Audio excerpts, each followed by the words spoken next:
et si tu avais déjà vécu avant et qu'on t'avait fait oublier. Imaginez un instant que tout ce que vous pensez savoir sur la vie, la mort et le but de votre existence ne soit qu'une infime pièce d'un puzzle infiniment plus grand. Que les certitudes avec lesquelles vous avez grandi, les vérités que vous avez tenues pour acquises toute votre vie, ne soient que le reflet partiel d'une réalité beaucoup plus vaste et profonde. Et que cette réalité ait été délibérément cachée pendant des siècles, enfouie sous des couches de décisions politiques, d'intérêts de pouvoir et de dogmes institutionnels. Que se passerait-il si ce que l'on nous a enseigné sur ce qui nous arrive après la mort était incomplet? Et si l'existence ne se terminait pas avec le dernier battement de cœur, mais se poursuivait dans un cycle éternel d'apprentissage, transformation et renaissance? Et si l'âme, loin d'être un éclat éphémère dans le temps, était une voyageuse immortelle qui traverse de multiples vies en accumulant de l'expérience, de la sagesse et de l'amour? Aujourd'hui, nous allons plonger ensemble dans l'un des sujets les plus perturbants, les plus fascinants et les plus ignorés de l'histoire spirituelle de l'humanité. La réincarnation est le processus historique par lequel cette idée a été délibérément éliminée des Écritures saintes de l'Occident, plus précisément de la Bible. Ce n'est pas un sujet mineur, ce n'est pas une curiosité ésotérique pour les adeptes d'encens et de cristaux. C'est une question qui secoue les fondements mêmes de notre compréhension de la vie, de la justice divine, de la souffrance et du but de notre présence ici. À la fin de ce voyage, vous n'aurez pas seulement des réponses, vous aurez de nouvelles questions, des questions qui pourraient vous changer à jamais. Une idée, aussi ancienne que l'humanité. La réincarnation n'est pas une nouveauté. Ce n'est ni une mode spirituelle moderne, ni une importation exotique d'Orient. C'est l'une des idées les plus anciennes et les plus persistantes de toute l'histoire humaine. Nous la trouvons dans l'Égypte ancienne, où l'âme du défunt était pesée face à la plume de la déesse Mat avant de poursuivre son voyage. Nous la trouvons en Inde, où l'hindouisme et le bouddhisme en ont fait l'un de leurs piliers les plus fondamentaux. Nous la trouvons dans la Grèce classique, où des philosophes de l'envergure de Pythagore et de Platon l'ont défendue avec une grande rigueur intellectuelle. Platon, en particulier, soutenait que l'âme non seulement survivait à la mort, mais qu'elle existait avant la naissance. Pour lui, apprendre était en réalité se souvenir, retrouver la connaissance que l'âme avait acquise dans des vies antérieures. Cette idée n'était ni marginale ni hérétique dans son contexte. C'était de la philosophie sérieuse, prise au sérieux par les esprits les plus brillants du monde antique. Mais ce que beaucoup ignorent, c'est que cette même idée était présente de manière vigoureuse et profonde dans les premiers siècles du christianisme. Les premières communautés chrétiennes ne vivaient pas dans un vide culturel. Elles étaient profondément influencées par la pensée grecque, par les traditions orientales, par le judaïsme mystique et par les courants ésotériques qui circulaient librement dans tout le bassin méditerranéen. Dans cet environnement intellectuel riche et diversifié, la question de la préexistence de l'âme et de la possibilité de vie multiple était débattue ouvertement, sans le stigmate qu'elle recevrait des siècles plus tard. Les premiers chrétiens et la réincarnation.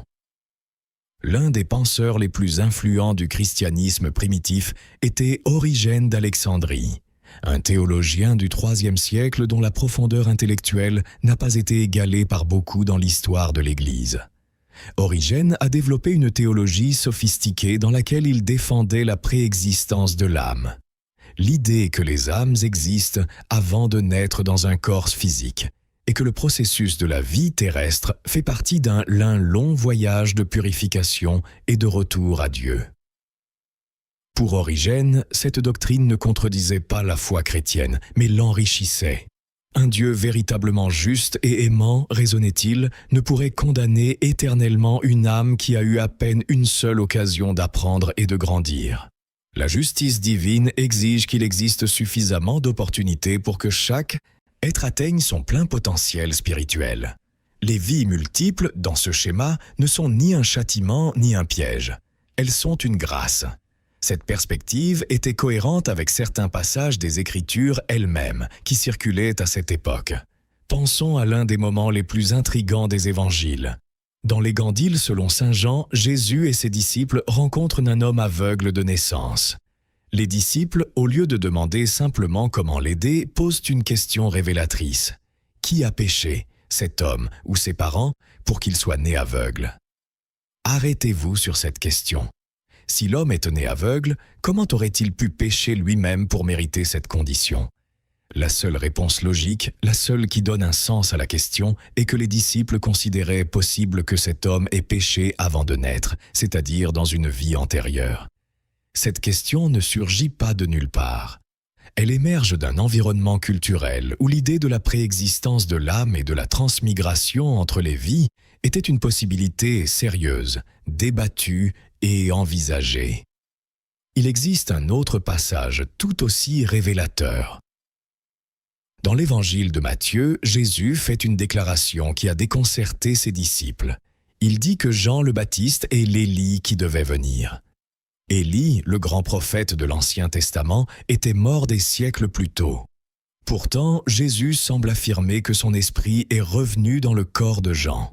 De nombreux interprètes à travers l'histoire ont vu dans ce passage une allusion directe à la réincarnation, ou du moins à la transmigration de l'âme d'un être humain à un autre. Ces références ne sont pas des preuves définitives, et nous ne prétendons pas qu'elles le soient. Mais elles révèlent quelque chose d'important. Dans l'environnement du Jésus historique et des premiers siècles du christianisme, l'idée que l'âme puisse transiter par de multiples existences n'était pas considérée comme absurde. C'était une possibilité qui flottait dans l'air, que certains acceptaient, que d'autres débattaient, et que personne n'avait officiellement déclaré hérétique. Du moins, pas encore. Le moment où tout a changé. Pour comprendre comment et pourquoi la réincarnation a été expulsée du christianisme officiel, nous devons regarder l'histoire avec des yeux politiques en plus de spirituels. Parce que ce qui s'est produit n'était pas seulement une décision théologique, c'était une décision de pouvoir. L'an 325 marque un tournant. L'empereur Constantin, après avoir adopté le christianisme comme religion favorite de l'Empire romain, convoqua le concile de Nicée. L'objectif déclaré était de résoudre les disputes doctrinales qui fragmentèrent l'Église, principalement autour de la nature de Jésus. Mais au-delà des discussions théologiques, le concile avait un but politique clair, unifié, standardisé et centralisé. Un empire a besoin d'une seule religion, et une seule religion a besoin d'une doctrine unique et sans faille. La diversité des croyances qui avait flué au cours des premiers siècles du christianisme commença à être perçue non pas comme une richesse, mais comme un danger. 2 siècles plus tard, en l'an 553, le deuxième concile de Constantinople porta le coup de grâce. Lors de ce concile, la doctrine de la préexistence de l'âme, associée principalement aux écrits d'Origène, fut déclarée hérétique. Bien que les registres historiques de ce qui a été exactement débattu et condamné lors de ce concile soient incomplets et, sous certains aspects confus, l'effet pratique fut clair. Toute idée suggérant que l'âme existait avant la naissance ou qu'elle pouvait transiter par de multiples vies fut officiellement exclue du christianisme orthodoxe. Pourquoi? Qu'y avait-il de si dangereux dans cette idée? La réponse doit être cherchée non pas dans la théologie, mais dans le pouvoir. À cette époque, l'Église chrétienne n'était pas simplement une institution spirituelle. C'était une structure de pouvoir colossale qui contrôlait des aspects fondamentaux de la vie de millions de personnes. Le mariage, la mort, l'éducation, la légitimité des gouvernants. Et ce pouvoir reposait sur un prémisse fondamental, que le salut était un bien rare que seule l'Église pouvait administrer. La doctrine de la vie unique et du jugement dernier était un instrument de contrôle extraordinairement efficace. Si vous n'avez qu'une seule vie, si chaque erreur que vous commettez peut vous condamner éternellement, si la seule porte vers le salut passe par les sacrements et l'obéissance à la hiérarchie ecclésiastique, alors vous dépendez complètement de l'institution religieuse pour votre destin le plus intime et le plus profond. La peur de l'enfer éternel n'était pas seulement une croyance religieuse, c'était le mécanisme qui maintenait les masses obéissantes et l'Église au centre indispensable de la vie humaine. La réincarnation, en revanche, subvertissait tout ce schéma. Si l'âme a de multiples occasions d'apprendre et de grandir, si la justice divine se déploie tout au long de nombreuses vies, et non dans un unique jugement irrévocable, alors l'individu récupère son autonomie spirituelle. Il n'a plus besoin d'intermédiaire pour lui administrer le salut. Il peut progresser sur son chemin à travers ses propres actions, ses propres décisions, son propre effort de croissance intérieure. Le clergé cesse d'être indispensable. Et cela, pour une institution construite sur le monopole du salut, était tout simplement inacceptable. En éliminant la réincarnation, l'Église n'a pas seulement écarté une doctrine inconfortable. Elle a redessiné la relation entre l'être humain et le divin de manière à ce que l'institution devienne le pont obligatoire et irremplaçable entre les deux. Ce n'est qu'à travers les sacrements, la confession, la communion, l'obéissance aux enseignements ecclésiastiques qu'une personne pouvait garantir son salut. C'était un système brillant du point de vue du contrôle social, bien que discutable du point de vue de la justice spirituelle. Une vérité qui n'a pas pu être silenciée. Cependant, voici ce qu'il y a de plus extraordinaire dans cette histoire. Malgré tous les efforts pour la supprimer, l'idée de la réincarnation n'est pas morte. Elle est restée vivante dans les courants souterrains de la spiritualité occidentale. Elle a persévéré dans les traditions mystiques et ésotériques qui ont fleuri en marge du christianisme officiel. Et elle a continué à être embrassée par des millions de personnes à travers le monde qui ont trouvé en elle une réponse mais plus satisfaisante aux grandes questions de l'existence. Dans la tradition kabbalistique du judaïsme, la doctrine du Gilgul Neshamot décrit le cycle de transmigration des âmes comme un processus de purification progressive. L'âme, selon cet enseignement, revient dans le monde physique autant de fois que nécessaire pour accomplir sa mission divine et rectifier les erreurs du passé. Cette idée n'est pas marginale dans la Kabbale.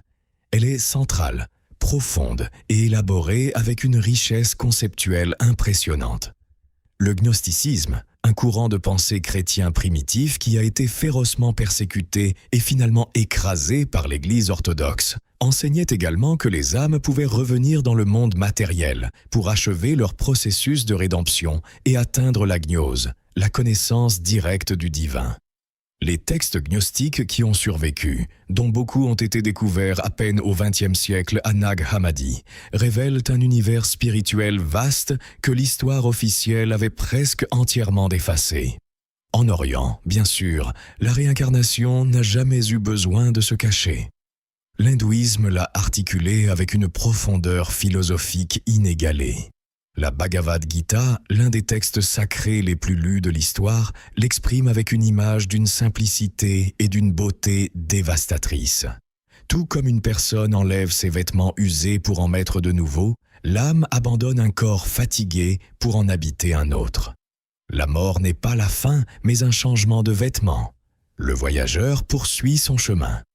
Le bouddhisme, d'un point de vue philosophique différent, articule également l'idée du cycle des renaissances comme le contexte fondamental dans lequel se développe la recherche de l'illumination.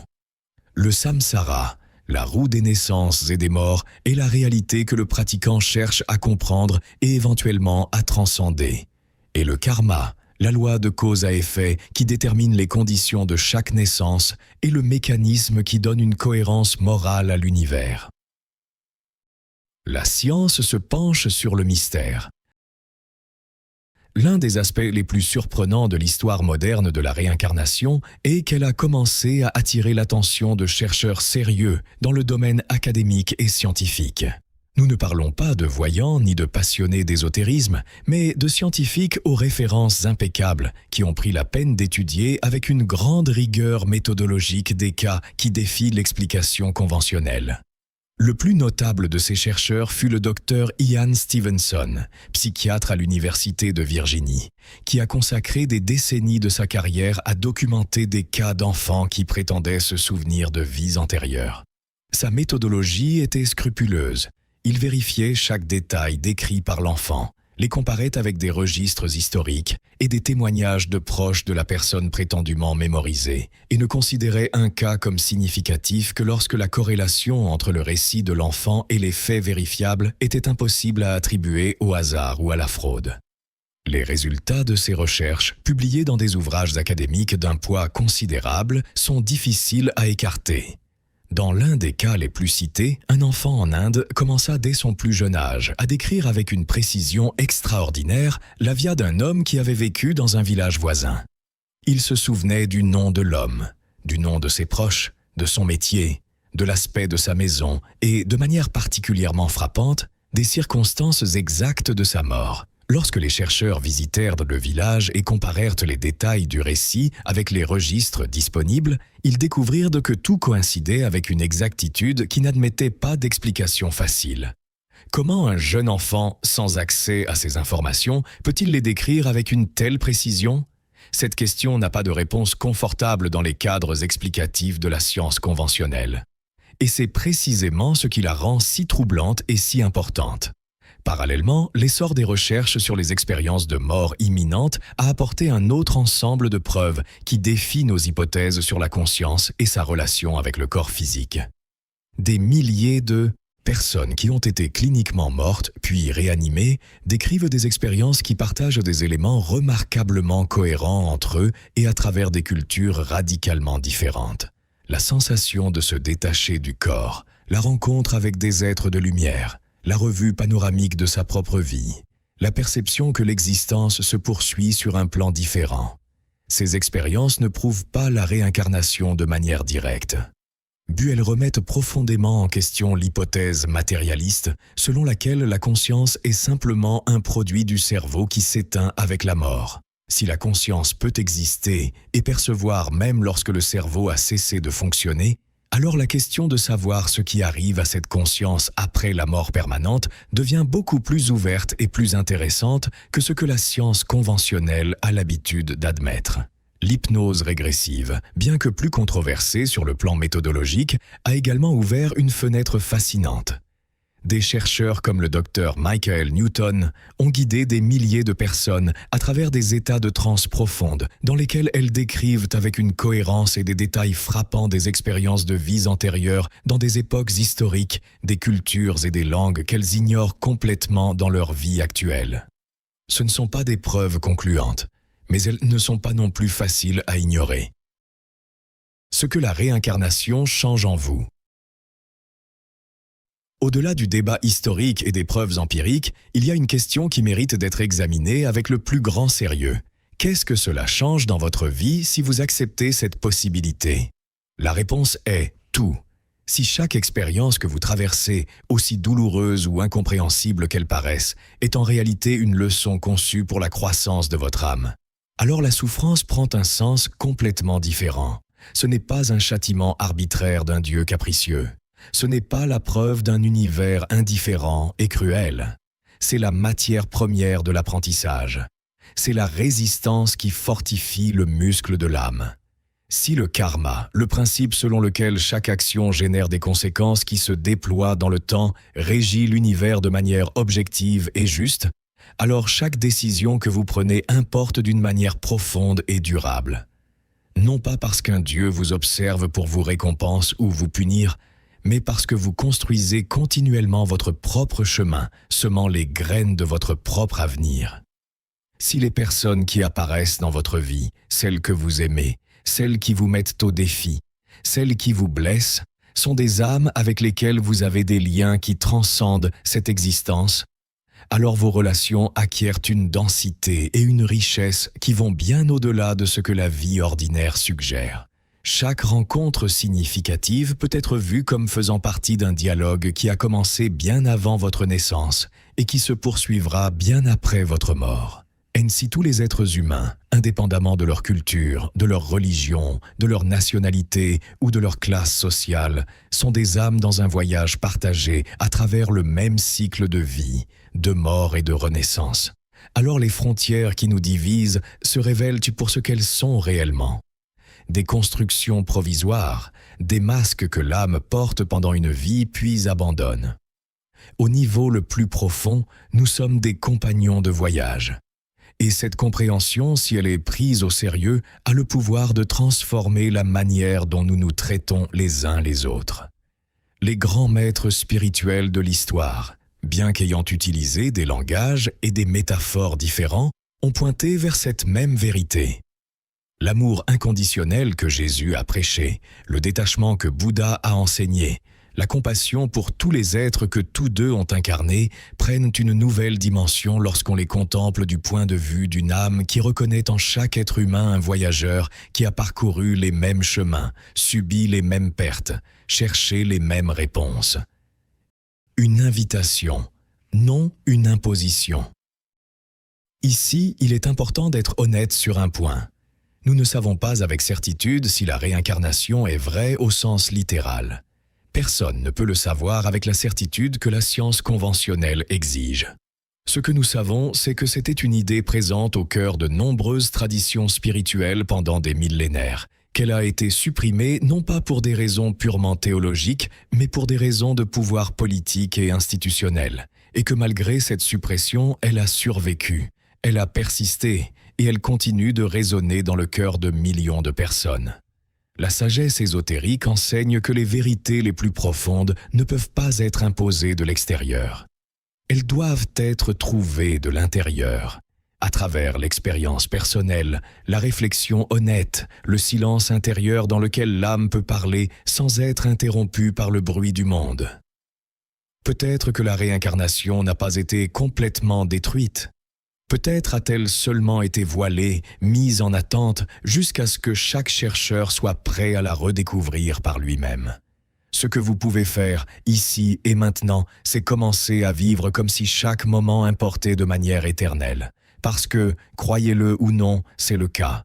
Chaque acte de bonté, chaque choix de l'amour plutôt que de la peur, chaque fois que vous affrontez avec courage une vieille blessure au lieu de la fuir, chaque moment où vous choisissez d'être plus conscient et plus compatissant, tout cela laisse une empreinte sur qui vous êtes.